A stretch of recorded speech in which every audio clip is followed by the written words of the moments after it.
Bonjour, bonjour. Comment ça va aujourd'hui? Today we are going to talk about choosing the right articles in French. We've talked about this in the past, but it's always good to see new examples and go over some of the rules. Let's see how you do in this mini lesson on articles. Okay, what I want you to do is fill in the blanks, obviously, with the correct article. Il n'y a plus huile, olive dans le placard. Il faut en acheter. So, what do you think? Let's go ahead and have a look at the answer. You put me on pause if I'm going too quickly for you. Here we go. Read this one with me. Il n'y a plus d'huile d'olive dans le placard. Il faut en acheter. Encore.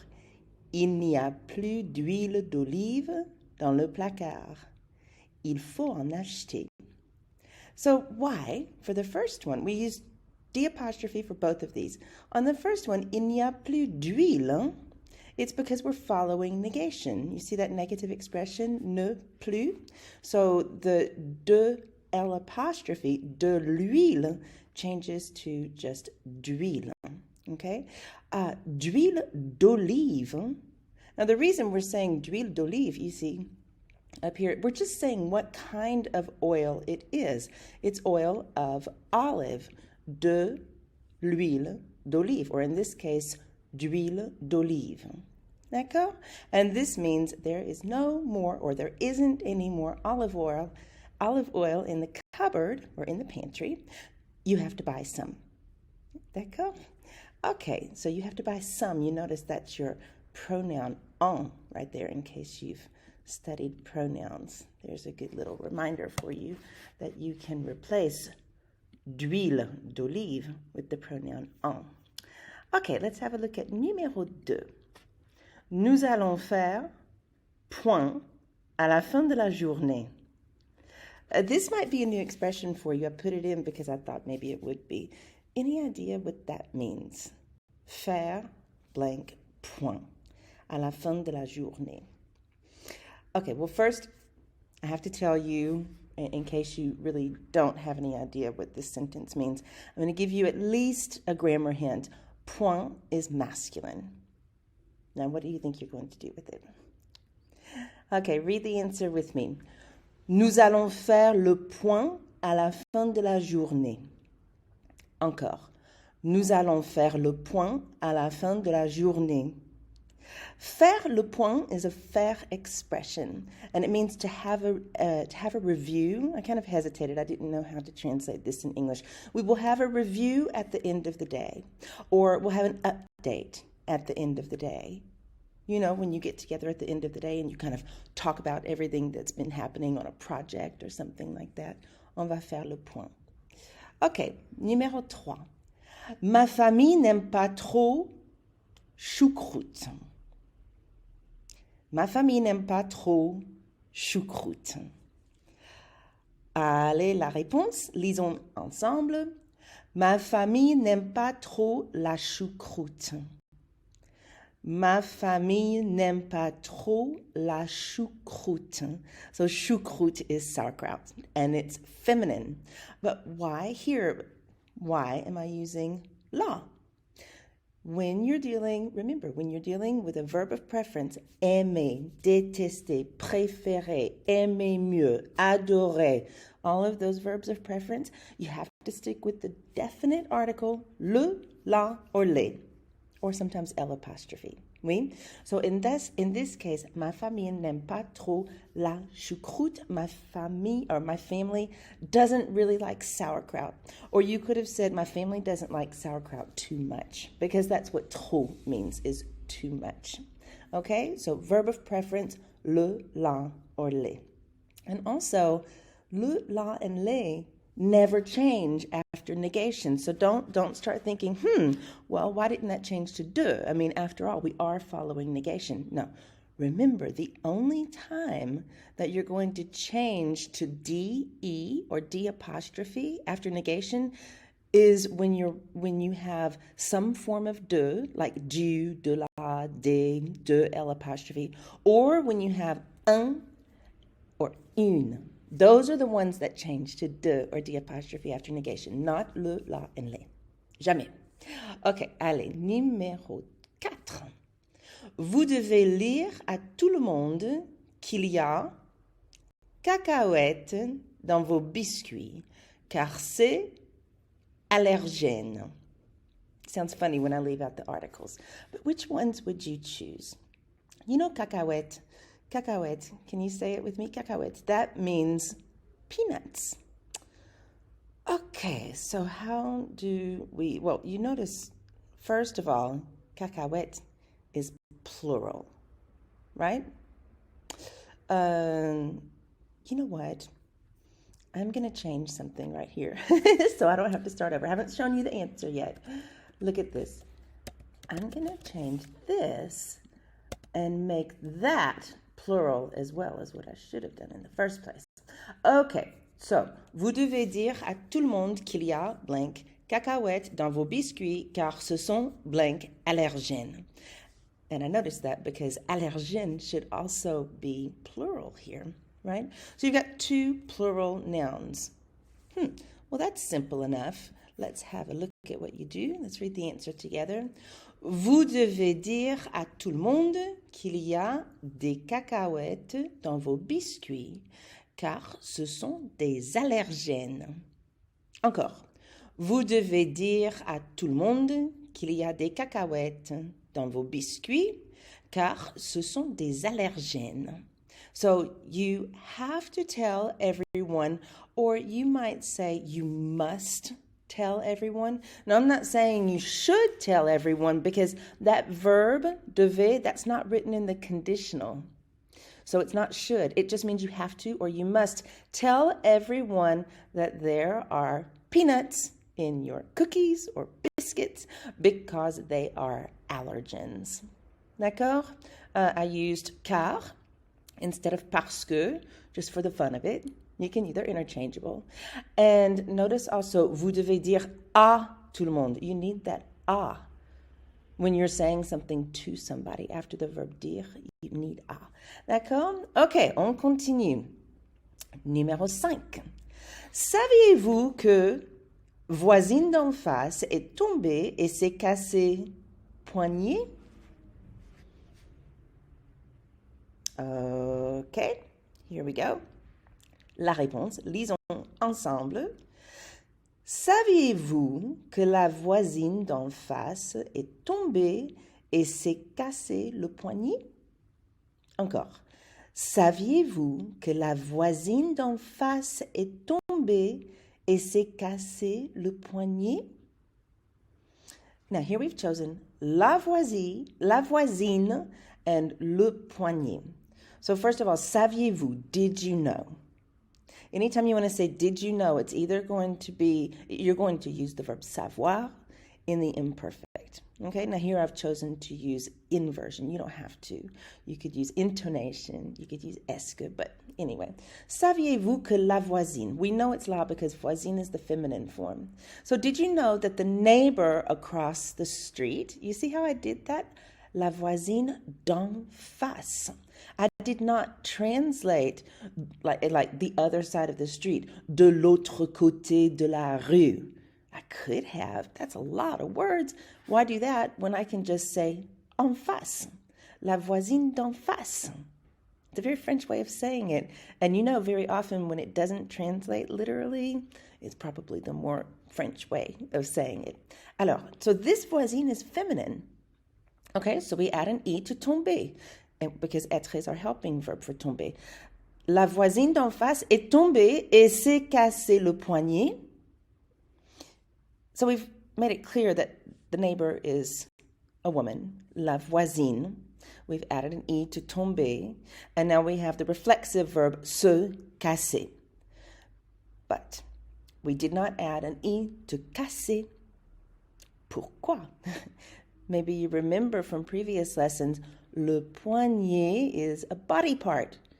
And with reflexive verbs in the passé composé, there's what I call the body part rule. If there's a body part after that past participle, casser, then you don't make agreement, even though la voisine is feminine. D'accord?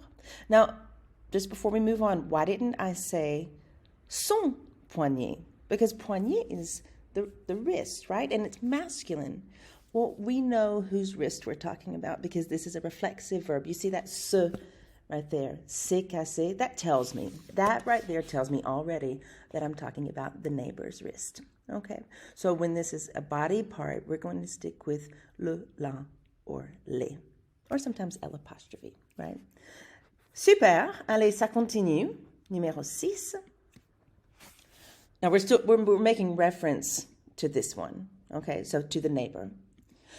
Tu parles de celle qui vient de revenir, France? Tu parles de celle qui vient de revenir, France? Allez. So you're having to say what this means is, are you talking about the one who just came back from France? That's what this means. So which of the options are you going to choose? Let's read it together. Tu parles de celle qui vient de revenir de France? Encore. Tu parles de celle qui vient de revenir de France? Are you talking about the one, the neighbor? So we use celle. That's a possessive. That's a demonstrative pronoun. Celle, the one who just came back. And that is the recent past using the verb venir de, followed by an infinitive, who just came back from France. What I didn't want you to do is say de la France. And you might say, pourquoi? Why not? We know that la France is feminine because it ends with an E, and that's our general rule that works most of the time to determine the genders of countries. But when you're coming from a place, or coming back from a place, or when you are from a place, you use de, de, if that country is feminine. D'accord? Super. Ok, on continue.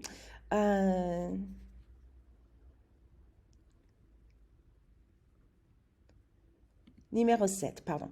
Numéro 7. Ils savent très bien que leur nièce préfère ne pas manger viande. You have to look at this one carefully. They know very well, ils savent très bien, that their niece prefers what? Ne pas manger viande. Ok, lisons ensemble. Ils savent très bien que leur nièce préfère ne pas manger de viande. Encore, ils savent très bien que leur nièce préfère ne pas manger de viande. Couple of things I want to look at here. So yes, they know very well that their niece prefers not to eat meat. First of all, let's look at this because maybe you've seen it and maybe you haven't. But when you want to make an infinitive negative, look at where you put ne pas right in front of the infinitive. That's very interesting, but it makes sense because we don't have a subject in there. That verb has not been conjugated. Okay, but it is negation. Ne pas manger. So that's why we go with de viande and not de la viande, because there is negation. So the negation rule applies. Remember, de, la, du, des, or un, une, they all change to de, or the apostrophe after negation. D'accord. OK, on continue. Numéro 8. Ma belle-sœur a horreur poisson, mais curieusement, elle aime saumon fumé. This is a true story. Ma belle-sœur a horreur poisson, mais curieusement, elle aime saumon fumé. Okay, we have to look at this expression, avoir horreur. Let's read this together. Ma belle-sœur a horreur du poisson, mais curieusement, elle aime le saumon fumé. Encore, ma belle-sœur a horreur du poisson, mais curieusement, elle aime le saumon fumé. Avoir horreur de, you might say, Jennifer, that looks like a verb of preference. Look at it. You wrote it in English. My sister-in-law hates fish. Why is that? Why are you using du and not le? Well, because even though avoir, horreur, de means to hate, it's an avoir expression. Now, we've seen this before. I just wanted to see if you remembered. The verb is what? Which verb has been conjugated? Avoir. The verb avoir is not a verb of preference. So that's very tricky. The expression indicates preference, but the verb itself is not a verb of expression, a verb of preference. So that rule doesn't apply, and we go ahead. De and le next to each other become du. But, mais, curieusement, and I like to throw that word in because it means oddly enough, curieusement, elle aime le saumon fumé. Now here, aimer is clearly a verb of preference, so we go with le saumon fumé. Allez, numéro 9. Nous aimons manger fruits et légumes de saison pour aider nos agriculteurs locaux. Nous aimons manger fruits et légumes de saison pour aider nos agriculteurs locaux. Just one blank in there. What are you going to do? Okay, let's read it together. Don't kill me. I'm going to explain it. Let's read it together. Nous aimons manger des fruits et légumes de saison pour aider nos agriculteurs locaux. Encore.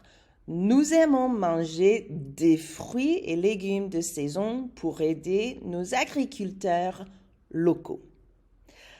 So I said, don't kill me because you're going to say, this is a verb of preference, Jennifer. It's the verb aimer. It is. Just like up here, aimer le saumon fumé was a verb of preference, and we went with le. But here, aimer is a verb of preference, and I went with des. Pourquoi? Because you see, this isn't saying that we like seasonal fruits and vegetables.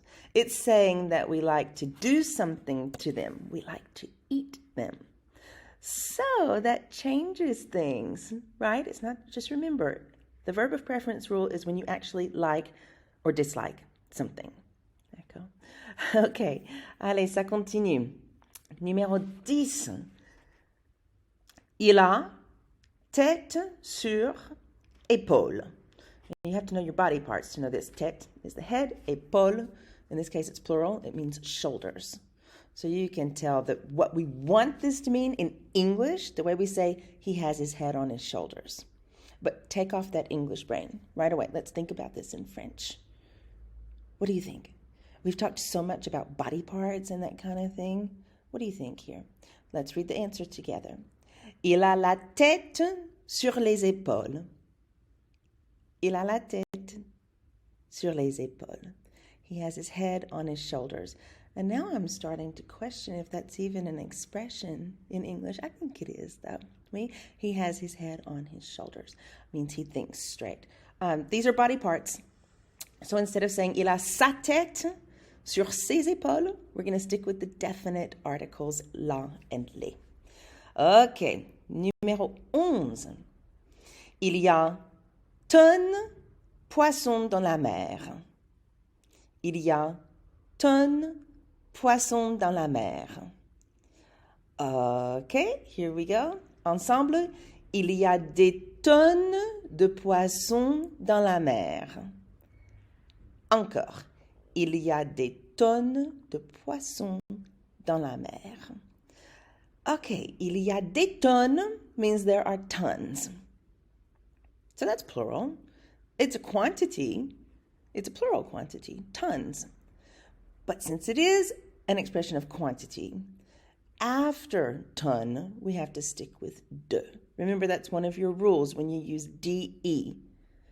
An expression of quantity, like beaucoup de, assez de, un kilo de, des tonnes de. We go with de. So there are tons of fish in the sea.